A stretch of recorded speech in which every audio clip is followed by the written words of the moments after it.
Sebelum menjalankan ibadah, orang-orang muslim harus dalam keadaan bersih dari hadas ataupun najis. Hadas terbagi menjadi dua jenis, yaitu hadas kecil dan hadas besar. Untuk hadas kecil, cukup dengan berwudu atau tayamum. Namun untuk hadas besar, orang-orang muslim wajib harus mandi. Tetapi tahukah kita, ada waktu-waktu tertentu yang kita dilarang untuk mandi. Lantas, waktu apa sajakah itu? Dan apa dampak ketika kita mandi di waktu itu? Tonton video ini sampai selesai untuk lebih jelasnya. Bismillahirrahmanirrahim.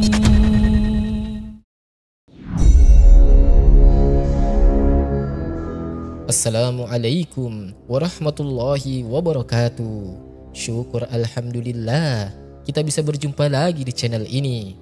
Salawat dan salam selalu dan tetap tercurahkan kepada junjungan kita Nabi besar Muhammad SAW. Harapan dan doa saya, semoga saudaraku semuanya selalu diberikan kesehatan, dilapangkan rezekinya, diampuni dosa-dosanya, dan dipanjangkan umurnya. Amin ya rabbal alamin. Sahabat beriman yang dirahmati Allah, sebelum menjalankan suatu ibadah, orang-orang muslim harus dalam keadaan bersih dari hadas ataupun najis. Hadas terbagi menjadi dua jenis, yaitu hadas kecil dan hadas besar. Untuk hadas kecil, cukup dengan berwudu atau tayamum. Namun untuk hadas besar, orang-orang muslim harus mandi.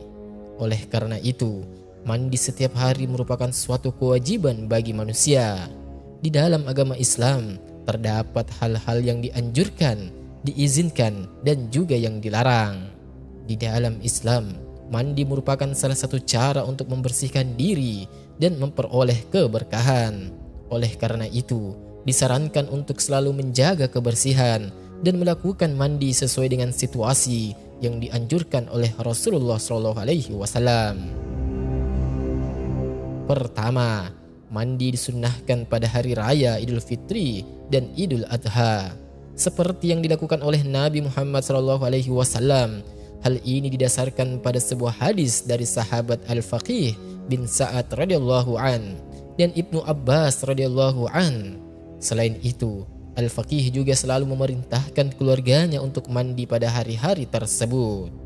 Kedua, mandi juga disunnahkan saat mengenakan pakaian ihram untuk haji ataupun umrah, seperti yang dilakukan oleh Nabi Muhammad SAW. Hal ini didasarkan pada sebuah hadis Zaid bin Thabit radhiyallahu an yang menggambarkan Nabi melepas pakaian dan mandi sebelum memulai ihram. Ketiga, mandi dianjurkan ketika seseorang memasuki kota Mekah, seperti yang dilakukan oleh Ibnu Umar radhiyallahu an berdasarkan hadis dari Nabi. Hal ini dilakukan karena Nabi Muhammad SAW juga melakukan hal yang serupa. Keempat, mandi dianjurkan setelah seseorang sadar dari pingsannya, seperti yang terjadi pada Rasulullah ketika sedang sakit. Hal ini didasarkan pada hadis Aisyah radhiyallahu anha, di mana Nabi meminta air dalam bejana dan mandi setelah sadar dari pingsannya. An-Nawawi menjelaskan bahwa mandi setelah sadar dari pingsan dianjurkan, terutama jika pingsan tersebut terjadi berulang kali. Yang kelima, mandi setelah berhubungan intim dengan istri disunnahkan, seperti yang dijelaskan di dalam hadis Abu Rafi. Beliau berkata bahwasanya pada suatu hari Nabi mendatangi istri-istri beliau dan setiap kali selesai berhubungan beliau mandi sebelum melanjutkan ke istri berikutnya. Abu Rafi menanyakan mengapa Nabi tidak cukup mandi sekali saja. Namun beliau menjawab bahwa mandi setiap kali selesai berhubungan lebih suci, lebih baik, dan lebih bersih. Sahabat beriman yang dimuliakan Allah, lalu bagaimana cara mandinya Rasulullah SAW? Rasulullah memiliki tempat mandi yang mewah, bahkan bisa disebut sebagai tempat mandi para raja. Kemewahan yang ada bukanlah dari benda-benda yang ada dalam kamar mandinya, namun hakikatnya. Jika kita menginjak tempat tersebut, kita bisa merasakan keindahan air yang ada di sana. Cara mandi yang benar tidak hanya melepas pakaian dan langsung menyiramkan air ke seluruh tubuh. Ada urutan yang harus diikuti, yaitu dimulai dengan menyiramkan air ke telapak kaki, lalu betis, paha, perut, dan pundak. Setelah itu, berhentilah sejenak selama 5-10 detik dan rasakan seperti ada uap atau ada angin yang keluar dari ubun-ubun. Barulah kemudian kita bisa melanjutkan mandi seperti biasa. Hikmah dari cara mandi yang benar ini adalah untuk menghindari retaknya tubuh, seperti halnya gelas yang diisi air panas kemudian diisi air dingin. Tubuh kita juga cenderung panas, sedangkan air mandi yang kita gunakan adalah cenderung dingin. Jika kita langsung menyiramkan air ke seluruh badan atau bahkan kepala, angin yang seharusnya keluar malah terperangkap dan bisa menyebabkan pecahnya pembuluh darah.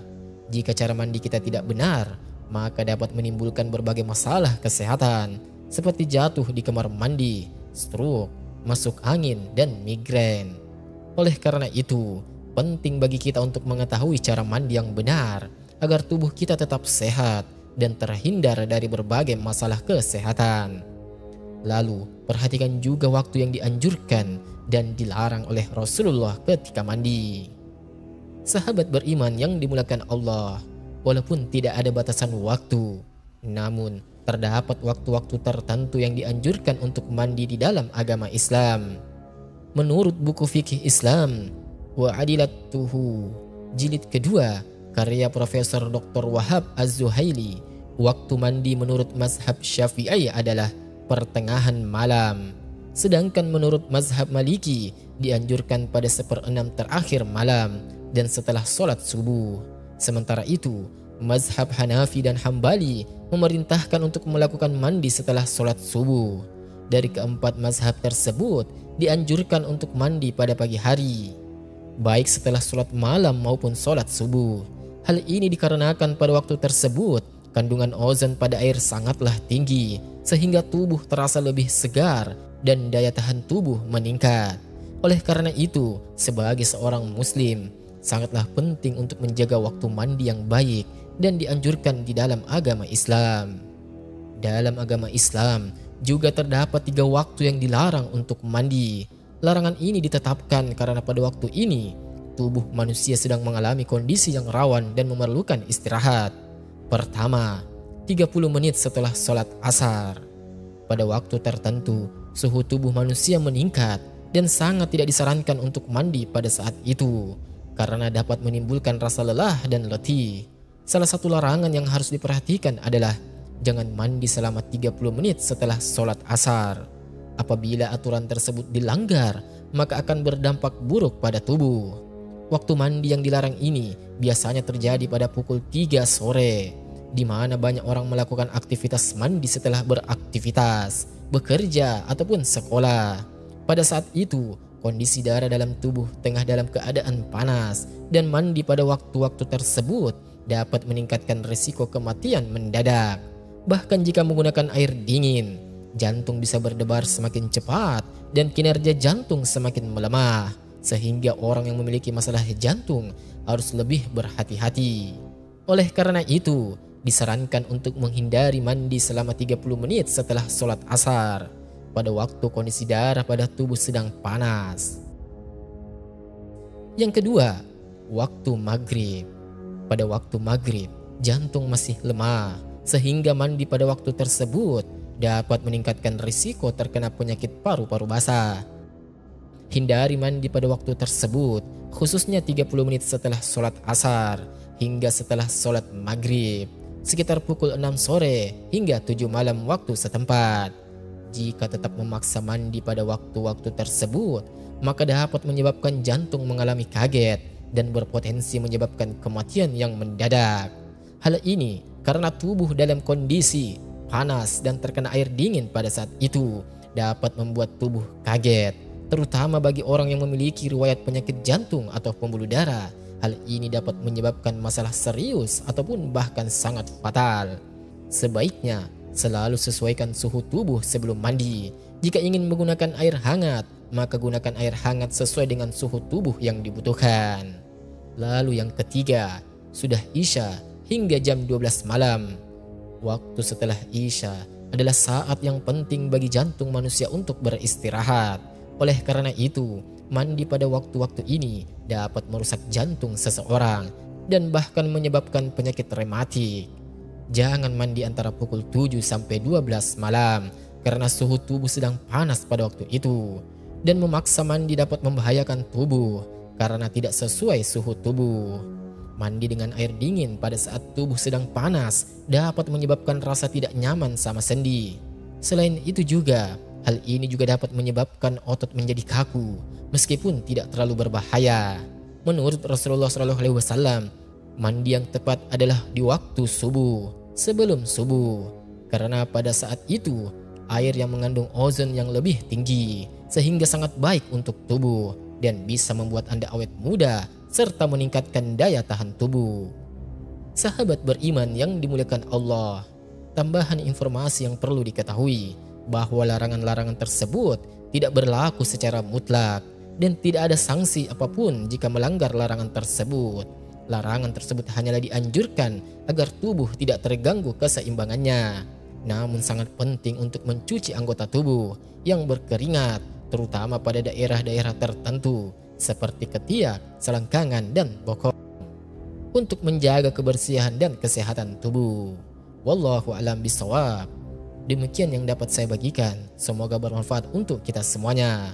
Subhanakallahumma wa bihamdika asyhadu an la ilaha illa anta astaghfiruka wa atubu ilaik. Wassalamualaikum warahmatullahi wabarakatuh.